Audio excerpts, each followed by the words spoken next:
So before you start to learn this new alphabet, what do you need to know now? Well, just a couple of things. Each lesson will be quite short and to the point. In each lesson, we'll briefly talk about the pronunciation of the main letter of the video. Then we'll do a little bit of spelling practice and then some reading practice. Each video is only a few minutes long, so the lessons won't drag on forever. You're not going to be reading and writing for hours, although you can if you want. We don't have a lesson for every single letter. Most of the consonants, like M, N, P, R, S, T, B, K, etc., have the same pronunciation as before, so we don't need to learn about them.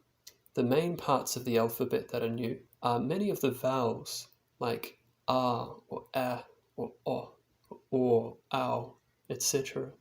So instead of going through each and every letter, we'll just focus on the ones that are new or different. Now, just 3 starting rules of the Expressive English Alphabet. Number 1, even if we don't pronounce the R in a word, we still write it, mostly because this gives written English more unity across all accents. There's also another reason, but we'll talk about that in a later video. Just remember, always write the R. The second rule is that there are no lowercase letters, only capital letters. There's no need to have double the amount of letters when half of them make the same sounds as the other half. So we only write with capital letters. The third is not really a rule but more of a suggestion. So when you're trying to write a word but you aren't sure how to spell it, a good way to work out how to spell it is to do this.